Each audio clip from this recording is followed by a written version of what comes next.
Good morning. This is Daniel Brown at the National Hurricane Center with the 11 a.m. update on Hurricane Griffin. Hurricane Griffin has strengthened substantially since yesterday. It is now a Category 4 hurricane with maximum winds of 145 miles per hour. It is currently moving to the west at about 16 miles per hour and is located about 40 miles north of Grand Turk Island.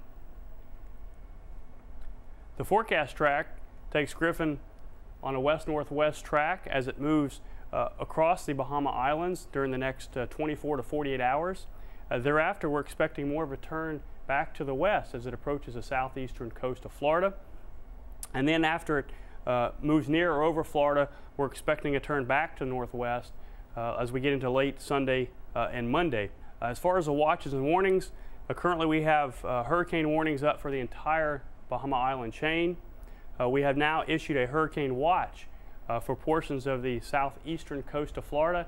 It extends from Sebastian Inlet down to Flamingo. It includes the Florida Keys north of the 7 Mile Bridge. We also have tropical storm watches up for portions of eastern Cuba and the northern coast of Hispaniola. As far as hazards we're expecting, we do think that Griffin has possibly reached peak intensity. Aircraft this afternoon has indicated that there is a double eye wall structure when this occurs. Usually the storms reach peak intensity, and fluctuations in intensity are likely over the next couple of days as it goes through these eye wall cycles. But we do expect Griffin to remain a very strong and powerful hurricane, a major hurricane as it moves across the Bahamas and approaches the southeastern coast of Florida. As far as the wind impacts, it looks like that tropical storm force winds are basically a certainty now across the Bahamas and across much of the Florida Peninsula. Chances of tropical storm force winds are greater than 50% basically from central Florida all the way through the Florida Keys. We look at the chances of hurricane force winds.